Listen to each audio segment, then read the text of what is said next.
Good morning, ladies and gentlemen, and welcome to the third and final day of the FINA Swimming Coaches Golden Clinic. On the eve of the World Championships, again today, we get to hear from many of the coaches and directors that will be helping their athletes onto the podium this week. Our first speaker this morning is Canada's High Performance Director, John Atkinson. Since 2013, John has been tasked with delivering international success at the Olympic Games and overseeing the whole technical program at Swimming Canada. Recognised as the most improved swimming nation at the 2016 Olympic Games with 6 medals, including 1 gold, Canada followed that up with 4 medals in 17 finals at the Budapest World Championships and 15 medals, 7 gold at the World Junior Championships. John is also a published author with his book, Championship Swim Training. Presenting the resurgence of Canadian swimming and athlete development, please welcome to the stage, John Atkinson.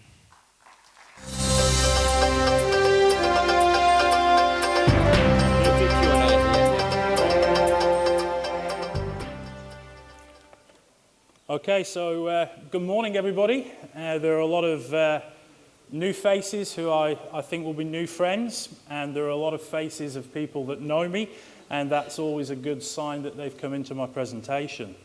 So, first off, I'd like to thank FINA for the opportunity to present, Perry for helping me get everything set up over the last few weeks, and also to Graham Hill for actually asking me to be one of the presenters today. I'm not actually going to tell anybody what they have to do or need to do this morning. This is almost a story of what we've done in Canada since 2013 and a little bit about what we still have to do. And I recognize that every nation has their own cultural issues, their own challenges that they have to get beyond.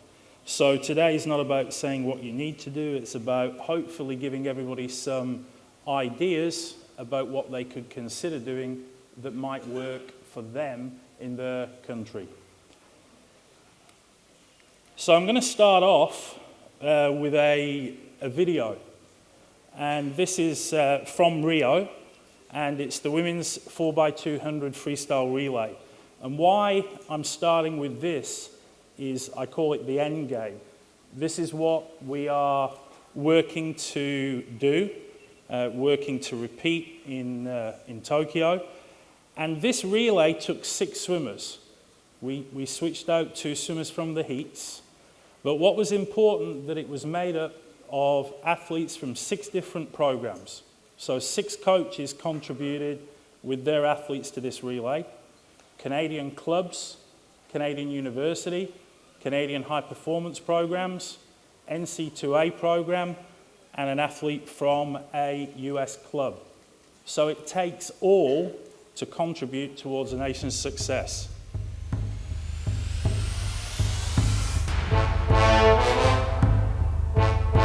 Here's Canada. Brittany McLean is on the far left, Savard is second. They certainly look relaxed. Penny Alexiak is third, and on the far right, we got Taylor. Canada has never won a medal in the 20-year history of this event. Trying to change it now. Catherine Savard se charge de ce premier relais. 57-18 le temps de passage de Catherine Savard, c'est très très bon. Taylor Rock va gagner 3 positions au virage. Le Canada occupe le 4e rang maintenant. Regardez Brittany McLean. Au relais à Penny Alexiak. Le Canada est 3e. Touching third. No medals ever in this event. And it's in Penny Alexiak's hands for Canada. Est-ce que Penny Alexiak aura l'énergie nécessaire pour conserver cette place sur le podium? Penny Alexiak, has she gone out too fast? Is she too excited? Canada's going to medal in this for the first time ever, and the color will be bronze. 3e Canada, 7:45-39.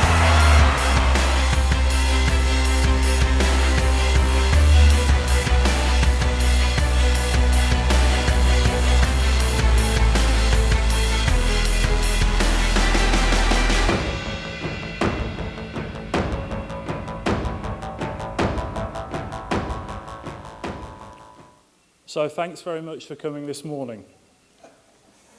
I've got to try. So most people have finished their presentations with a video. I thought I'd start it for a little bit of a change. But like I said, that took 6 coaches working with 6 young women to produce a medal for Canada in that event for the first time ever since that event has been at the Olympic Games. So from my perspective as the National High Performance Director and National Coach, it's not just one thing that will make a difference to any nation. There are lots of different things that you have to do all the time to change a nation and to keep things moving. So my role, as I was introduced at the beginning, is to oversee the whole national program.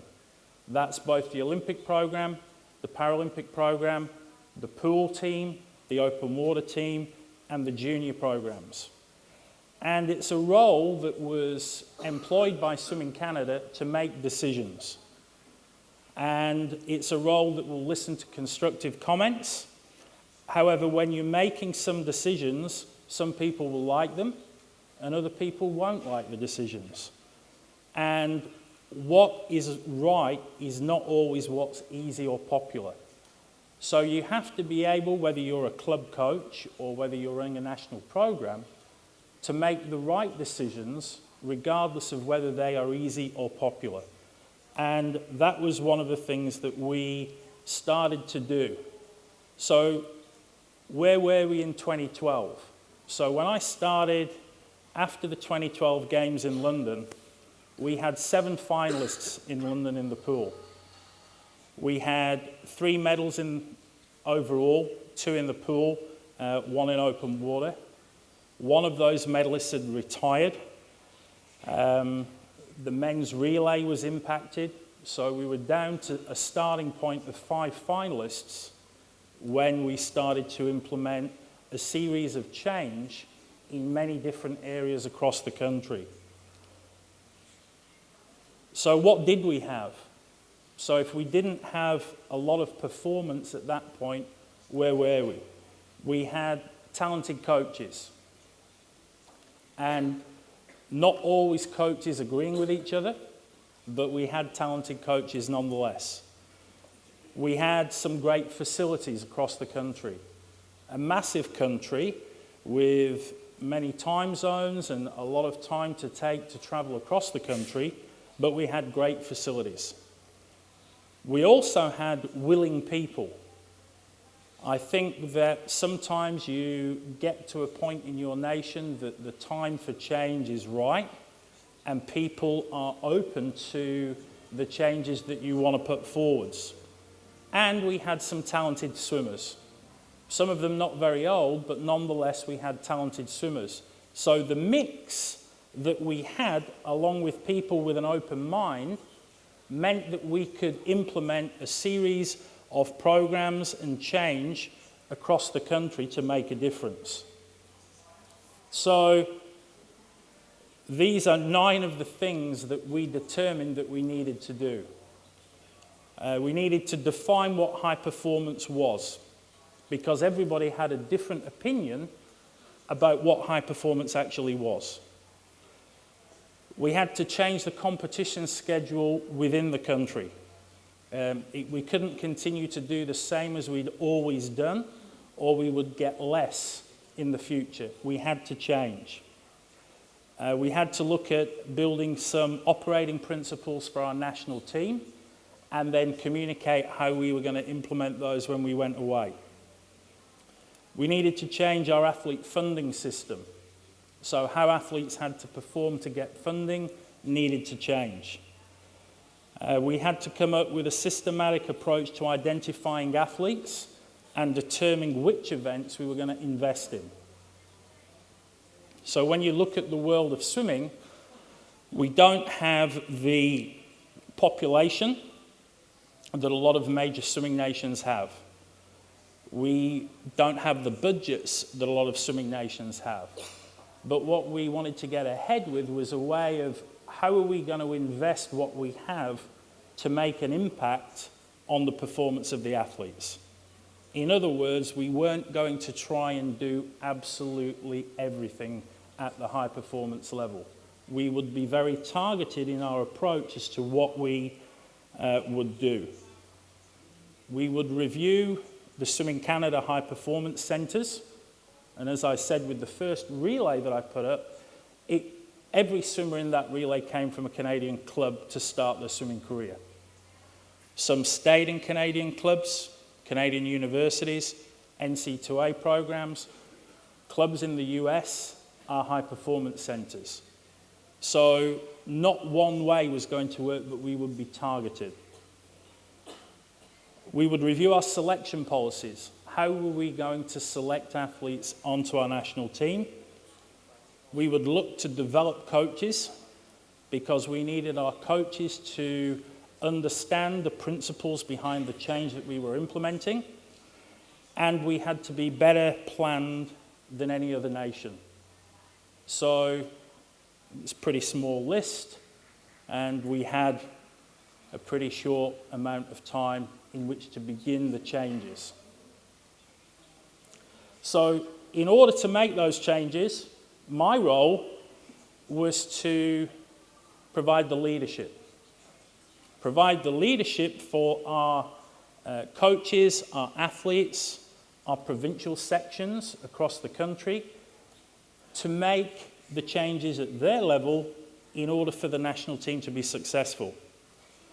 We had to execute the plan.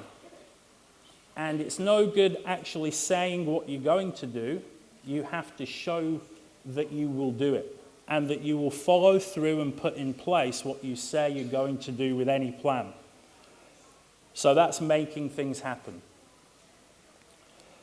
We had to move forward and don't stop looking to progress at any point. My CEO, Ahmed El-Awadi, is in the room here today, and he'll be presenting later today as well. But one of the things I say to Ahmed on a very regular occurrence is the day that your phone stops ringing and that you stop getting emails about what John's doing is the day that you should say goodbye to me. Because that day is that I've stopped progressing things. You have to keep moving ahead. And it's not about doing your best, but doing what's necessary. And that's making the hard calls, making the decisions to do things differently. And I had great support from Ahmed and great support from the staff within our programs in order to make those changes that we needed to do. So what is high performance? And you can all have your own definition of high performance. This is the Swimming Canada view of high performance. This is how we define what high performance is. And for 5 years, every presentation that I did throughout Canada, I started with our definition of high performance. Because then when I talk about what high performance is, everybody hears it all the time. So, high performance is a top 8 world ranking and continual progression towards the achievement of Olympic podium performance. That's high performance. And we recognize that the pursuit of high performance isn't just top 8 in the world, top 3 in the world. It's recognizing who has got the ability to progress to podium performance at the Olympics, podium performance at the FINA World Championships, and making top 8 in the world. That's high performance. Anything else can be on track to what high performance is. But when I talk to anybody in Canada, that's what high performance means, and that's what everybody has to have in mind. So you may be on track to high performance if you've achieved one of our published on-track times. And this was one of the first kind of critical changes that we brought in. Our funding agencies through Sport Canada, that is a government department, and then Own the Podium, the high performance arm of sport funding in Canada, worked with us with a company called Canadian Tire. And I'm not really sure how you describe Canadian Tire, but it sells hardware, motor, parts, and probably changes tyres as well. Kind of the clue is in the name there. And they have a large banking department, financial services, and they helped us come up with a predictive model based on maybe 2 or 3 million data points that were collected from Olympic medalists, Olympic finalists, which we then extrapolated back based on rates of improvement to come up with a series of times that will enhance probability of finding the right athletes to invest in. And that was a big change.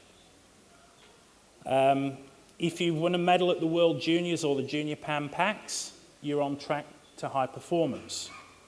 If you're a senior athlete and you have made top 16 in the world, you're on track to high performance. You're not yet a high performance athlete in our mind. So this was very important to set the scene for everybody across Canada to understand what I was talking about when I said high performance. So we needed to also change the competition schedule. And by that, the thing that I found, and some people it works for, you heard that on the first day from the first presenter, swim fast all the time. But in my mind, if you're trying to swim fast all the time and you get to the World Championships or the Olympic Games and you are not performing, something's not right. So we had to change a system where we would have short course racing through September to December whilst in full training, that long course racing would start in January.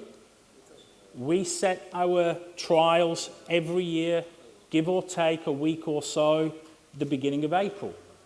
So I wanted everybody to know that's where we were going to have our trials every year. And become the best in the world at preparing your athletes to swim fast at the beginning of April. And training focus was critical.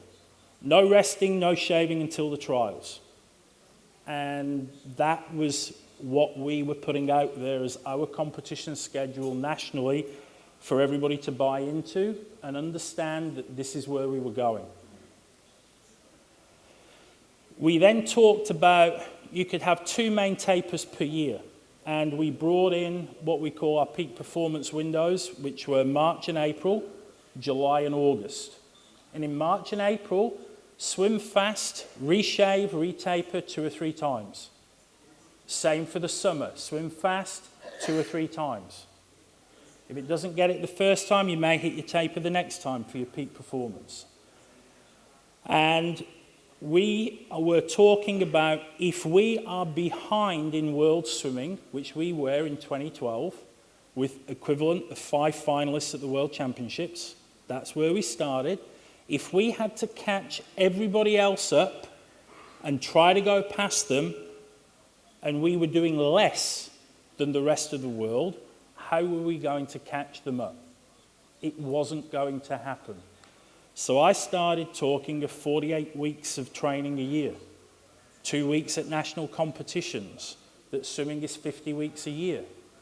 That doesn't mean to say you're doing exactly the same thing in every week within those 50 weeks, but it's putting across that it's not 30 weeks a year. And if you want to get more, you can't continue to do the same thing over and over again. You have to change to be better.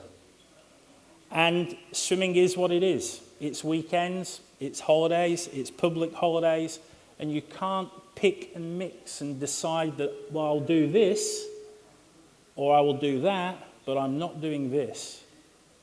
It's all or nothing.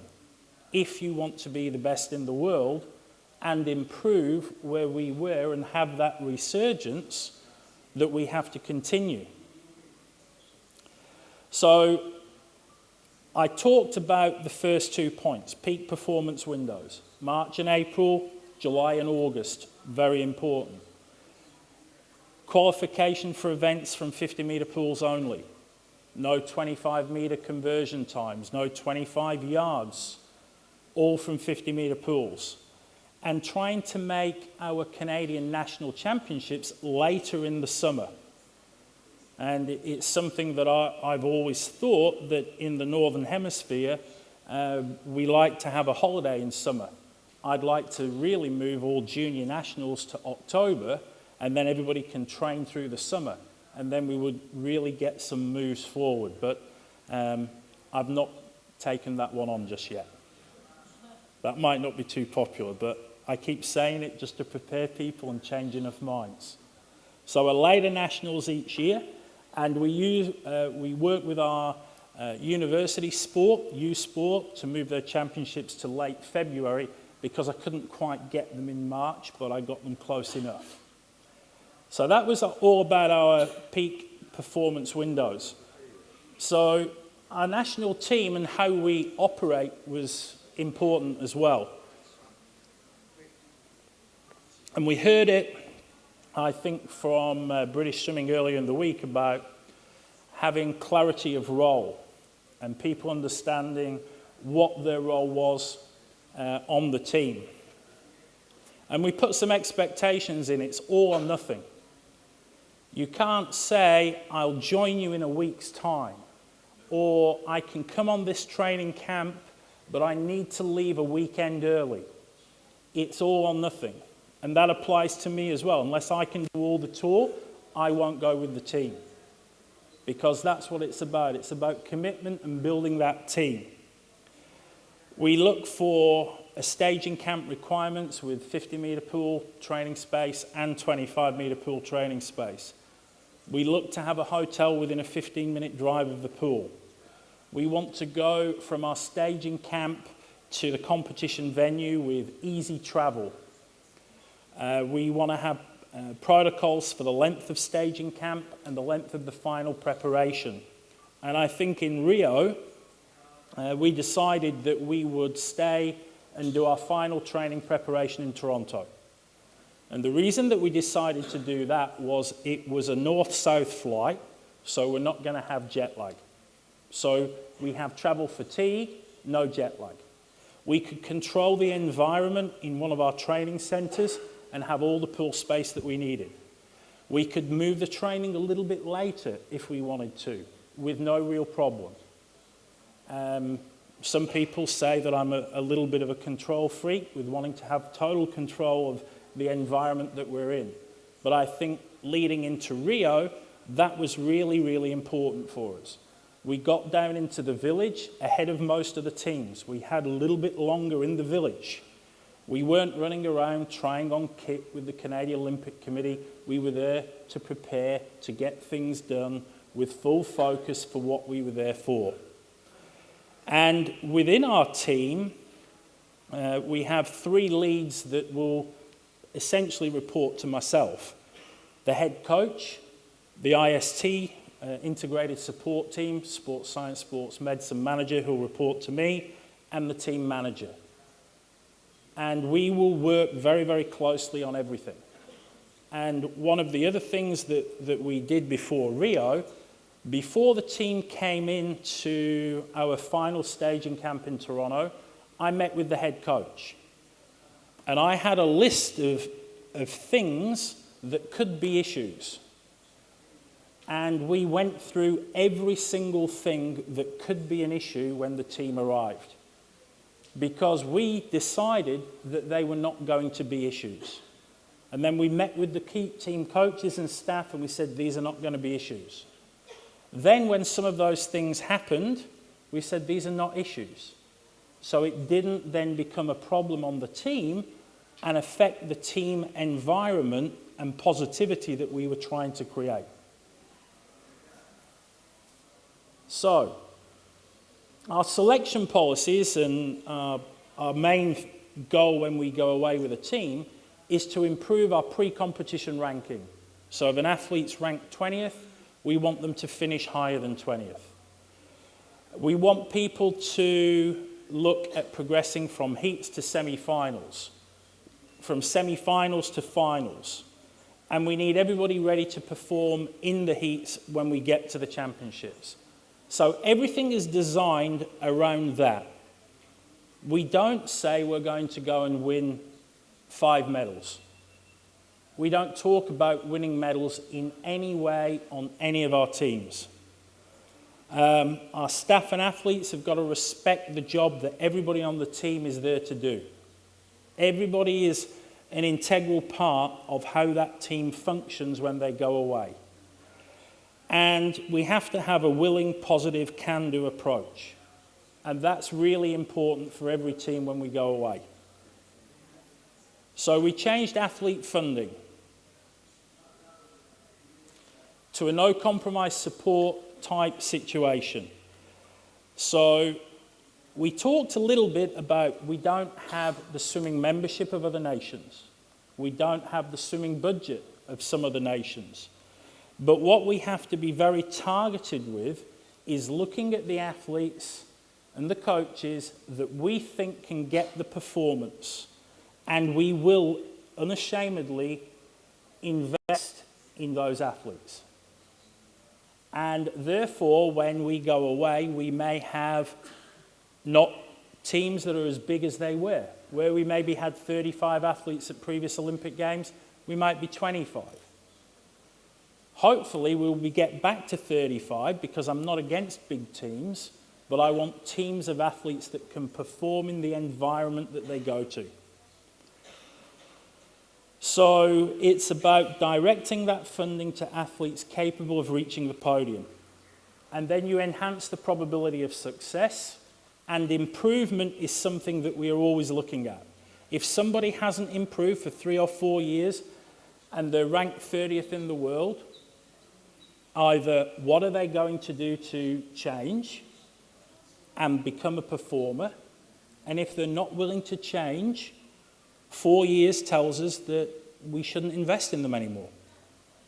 And that's a hard conversation sometimes to have with a coach and an athlete. But we have to stay very factual on that type of approach. So here we talk about the systematic approach to identifying athletes and events to invest in. We're not going to target every event. It's not possible that we can do that at this moment. So we started off with a video of the women's 4x200 freestyle team. And this is just one example of what a targeted approach looked like in Canada. This was all our relay teams. So if we look at the women's 4x200 freestyle relay, we finished 11th at the World Championships in Kazan. We were 2.4% away from first place, and we were 1.66 away from a medal. Other relays were closer, but we decided that as well as focusing on some of our relays, we were going to focus on the women's 4x200 freestyle relay. Now, going to our funding agencies to say we had a team that was 11th at the World Championships, and it's actually further away from a medal than any of our other relays, doesn't sound that good an investment. But when you start to look at where that was, so in 2015, this was our team at the World Champs in Kazan. Kat Savard, 159.6, Alison Ackman, 159.4, Emily Overholt, 158.6, and Kennedy Goss, 159. It was 757.3, 11th in Kazan. This was our World Junior Championship team in the same year in Singapore. 757.04 was faster than our senior team. And within that team, Penny Alexiak, 159.9, Rebecca Smith, Mary Sophie Harvey, Taylor Ruck, 156.71 split. So I'm saying these young ladies are all on a progressional curve that if they continue to improve at the rate that they're swimming at, this relay that was 11th can be a chance when we get to Rio. And this was our relay pool. I've taken the names out. This was the year born. These were their splits over 2013. 206, 205, 201, 159, showing improvement. So if these younger women can continue to improve at the same rate that they're improving at, that women's relay that went 7:57 and finished 11th in Kazan might be a good investment a year later in Rio. So we had a gap. We needed to get all the women who had the ability to contribute towards that relay. We had to get them all to perform well at the same time, but the solution was varied for each athlete. Remember what I said, we had 6 women that contributed to that relay performance in Rio, all with different coaches, some in Canada, some out of Canada, in clubs, in universities, and in performance centres. So when we looked in September 2015 at where our best 4 athletes should have been in 2015, so we took Taylor Ruck's split from the World Junior Championships. Brittany McLean, who was probably at that point better known for being a 400, 800 metre freestyle swimmer, had an injury. She didn't swim the World Championships in Kazan, but in 2014 she'd gone 157.2. But we had a plan for her to come back. Emily Overholt had gone 157.5 and Games. And Kat Savard had gone 158. So we thought that in 2015, rather than going 7:57, we should have actually gone 7:48, and 3rd place in the world rankings in 2015 was 7:49. So now, as a national team coach and the high performance director, I'm going to our funding agencies saying you can see why this women's 4x200 relay is a strong investment for Rio. So we then sat down and we did some modelling of what we thought the team could go by Rio. We were convinced they could go 7:45.8, which is a massive improvement from 7:57 and 3 seconds ahead of what we thought they should have gone in 2015. So what happened? They went 11.9 seconds faster in 2016 than they'd gone in 2015. 3 of the team had the fastest ever 3 splits for Canadians in that event. 6 athletes came away with an Olympic medal. So when you think from 2012, the Canadian team with 2 men won 2 medals in the pool in London. In one relay, we have 3 times the Olympic medalists in our sport than we had in 2012. Therefore, 6 people on the team now have a medal. And they actually went 7:45.39 in Rio, and we thought they'd go 7:45.8. So that's just one example of what targeted investment really means, and why we're not going to go and try and be every single event, that we will come into where we think we can be successful. So what did it take? In the athlete development part of this, we ID'd the athletes that we felt were on track. We then invited athletes into different camps, teams, competition exposures to work on that team being successful in 2016. One of the things that we do, we call them relay takeoff camps.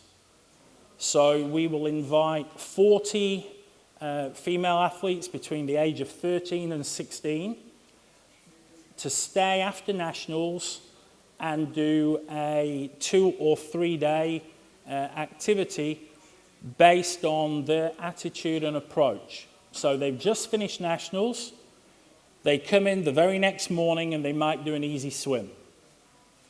The coaches can come as well. So we may have 40 athletes and 30 coaches. In the afternoon, we say we're going to put you through your paces a little bit. You're going to do a 2100s freestyle set, best average on 145. And then we'll average out what time you did. Then you can do a recovery swim, and then the next morning you'll come in and you're doing 10:50s, dive start, walk backs on 3 minutes, and we'll get their average time. And we'll also look at your attitude and how you do things and how you willingly approach things. And then from that, it's a bit like a NFL combine camp that they do in North America. We then pick 8 of them. We say we're going to look at your performances from the trials, your performances on the training sets, your attitude, your willingness, and then we would take 12 of them away on a relay camp. So there was a systematic approach to identifying the athletes that could contribute to that relay. We would undertake visits to centres, and we now have what I call 4 national coaches working out in the field, visiting identified athletes. And again, when I speak to Ahmed, our CEO, our travel budgets are pretty high. It's expensive moving people across a very wide nation. But he recognises that the impact that that can have working with coaches and athletes for the national team is really, really big. So, high performance centres. When I commenced in Canada, we had 5. And we did a review and we've reduced that to 3. So everything was very centralised around the centres. So each centre could almost operate as an individual nation. And what we needed to do was continue to have centres, but invest in individual athletes based in club programs as well. Increase the number of team camp training opportunities. So the purpose of our centres, even though we've reduced them, and the objective is to win medals for Canada at the Olympic Games and World Championships. And it will be successful because of the world-leading daily training environment, the coaching staff, the support staff, but as well as having athletes based in Victoria, Vancouver and Toronto, we actually have athletes visit and come in and link into their expertise within those centres so that the home coach will also benefit from that exposure to those training centres. Again, I think a lot of nations have training centres. I think a lot of nations understand that one-stop shop training, both in the pool, strength and conditioning, having access to the science of medicine that's available, but also we will take training camps through there and we'll attend competitions. So there's nothing within that that any nation can't have. But it's how you then make it happen and make it accessible by more than just the athletes in those training centres that can make an impact. Reviewing selection policies. So I think there's 2 more points after this. I think there was 9. So the way that it works is the high performance department of Swimming Canada, myself, my staff, will look at a quad, maybe at 2 quads, and how we want our selection policies to progress over 4 to 8 years. That they link from year to year. That we sometimes are very strategic about what events we may go to and how we may use each event. So a policy for Commonwealth Games one year may be very different than the Commonwealth Games the next time, because it's all focused to how it impacts and can prepare our team for the Olympic Games. And that's a really important point. The selection committee then will challenge us, not on how we select, but if that policy achieves what we want it to achieve in line with our strategic plan. And then we then implement the selection policy. Whatever team that we select, the policy is based around progressing from heats. So being the best in Canada will not get you onto the national team. If you can progress beyond the heats, you have a chance of making the national team. Whether that be Olympic Games, World Championships, we will have a different policy for the Pan Am Games, but it's all based on progression. And as I've said, it's not about eliminating people from the selection process, it's about having a team that can be successful when they get to the competition that they are going to. Okay, coaching development.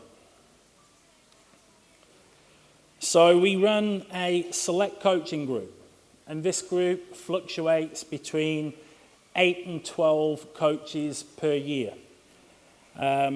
We go and do workshops. We allow them to attend conferences with us.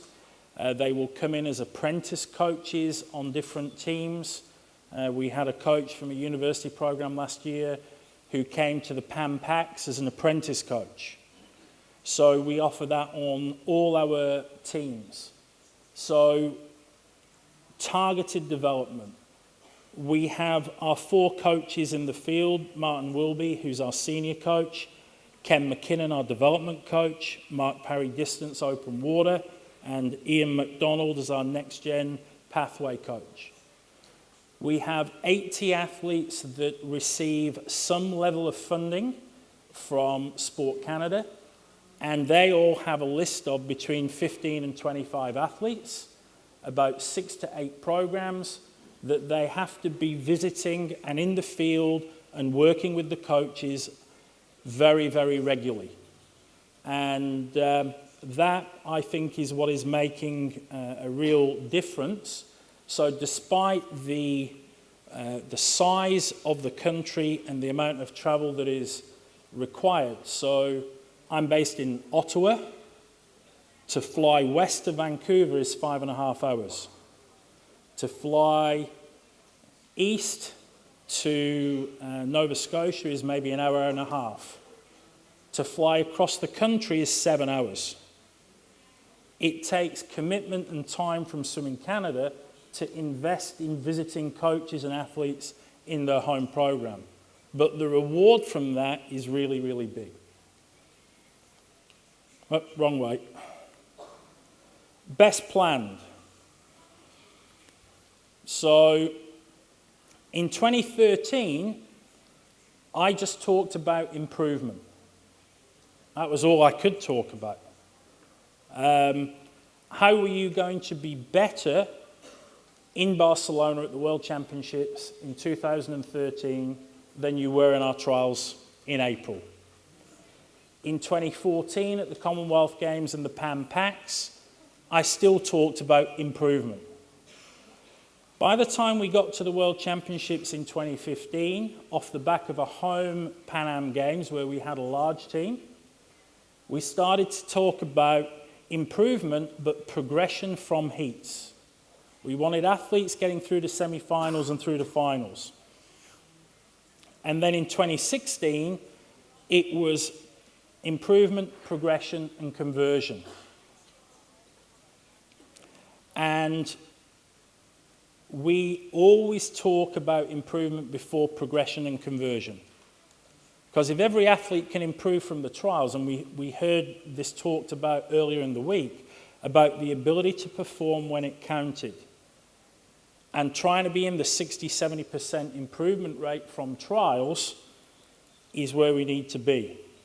So our plan to 2016 was all of this. Targeted investment in events that we could medal in, targeted athlete investment, face-to-face visits. Myself and Ian, who's down here in the front row, between September and December in 2015, visited every key Olympic team member in their home program with their coaches for 2 to 3 days.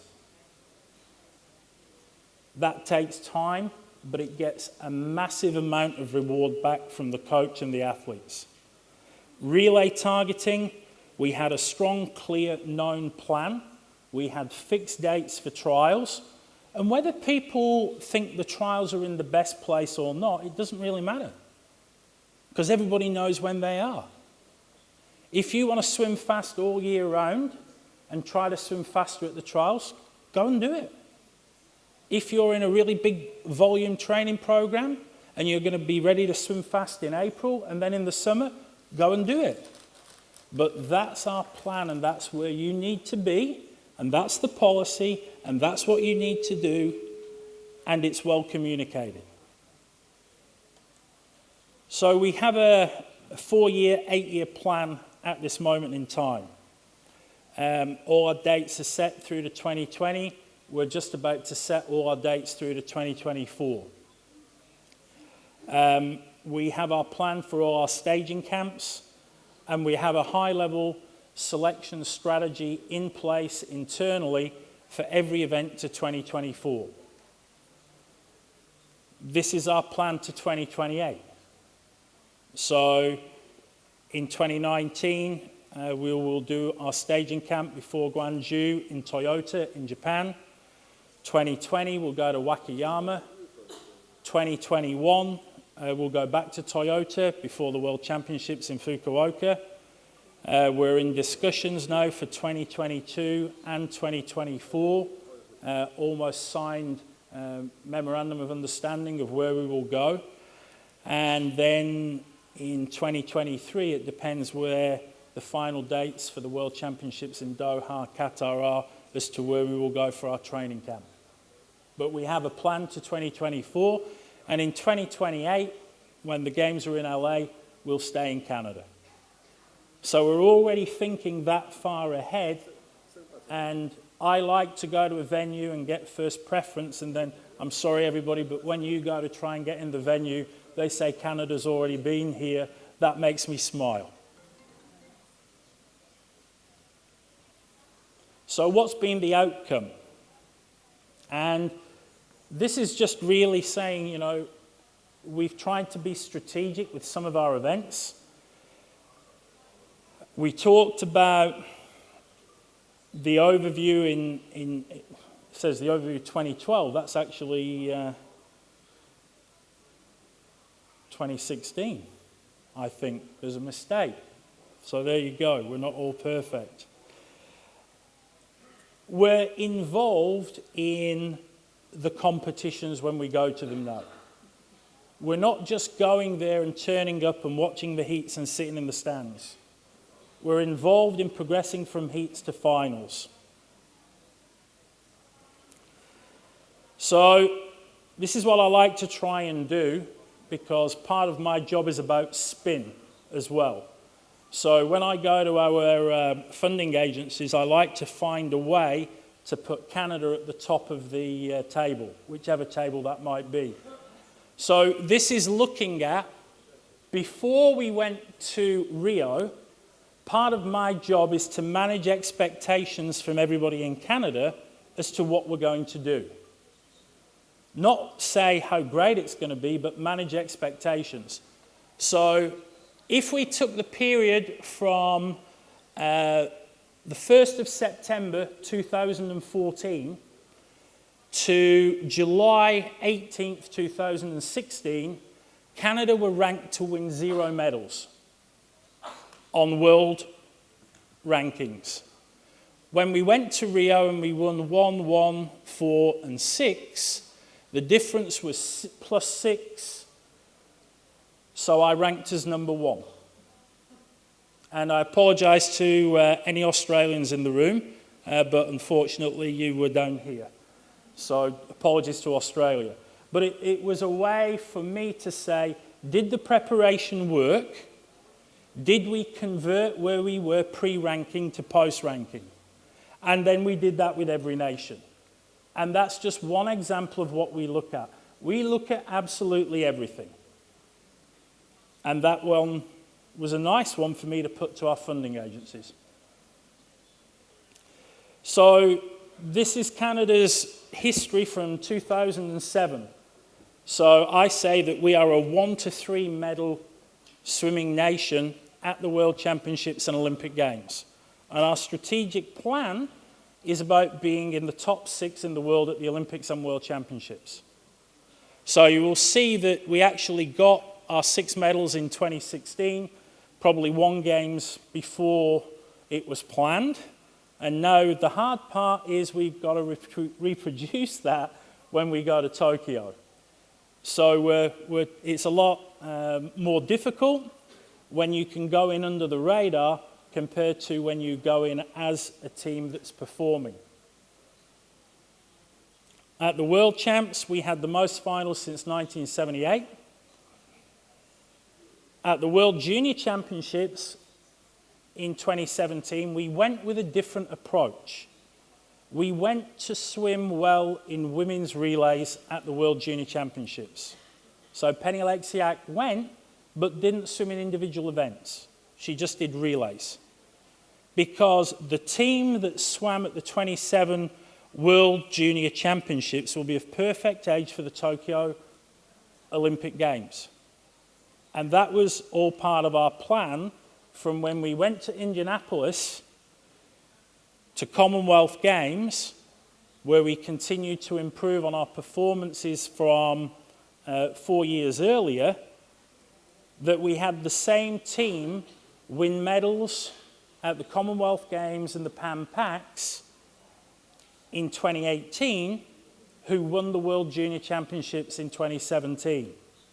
So our strategy for World Juniors in Indianapolis in 2017 was quite deliberate of why we were there and what we wanted to get out of the World Junior Championships.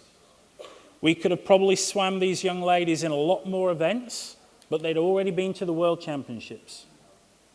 The purpose was how we can get them to work together and work as a unit and as a team so that they might be the 4, who knows, that are on the podium in 2 years' time in Tokyo.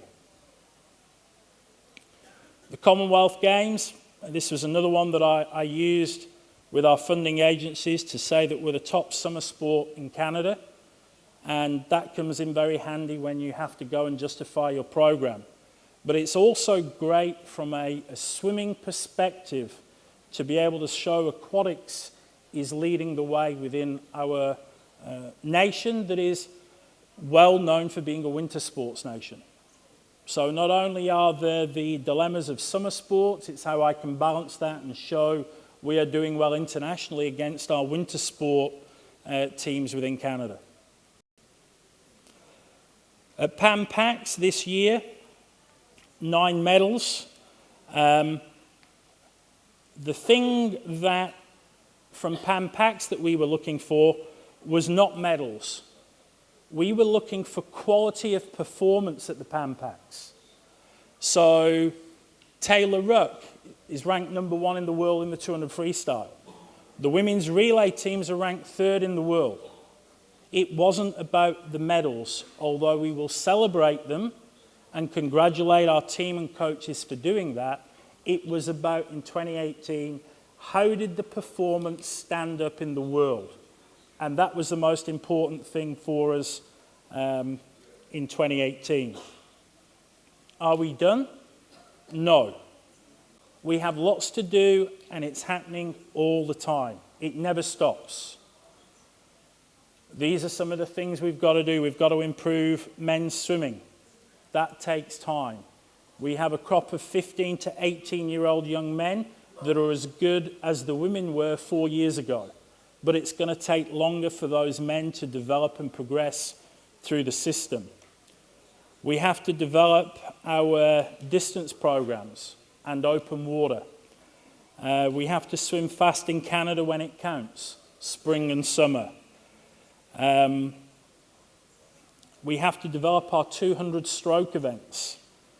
And we're using our on-track times in order to develop that. So we might have done a lot of things, but we're not stopping with it. We have to continue to progress and change, or we will get less than we have had before if we don't continue to do that as a nation. And who would I like to thank? Swimming Canada's athletes with an open mind. Our coaches across Canada for adapting and moving forwards, our clubs and universities, our technical staff and coaches, the CEO and the board of Swimming Canada for allowing me the space to do my job. and trusting me to do that, which is really, really important. And it really takes all of that to move your nation forwards. And thank you for listening. And I can please some of the people all of the time and all of the people some of the time, but I can't please all of the people all of the time. But I hope I've gone some way to that this morning. So thanks very much, everybody.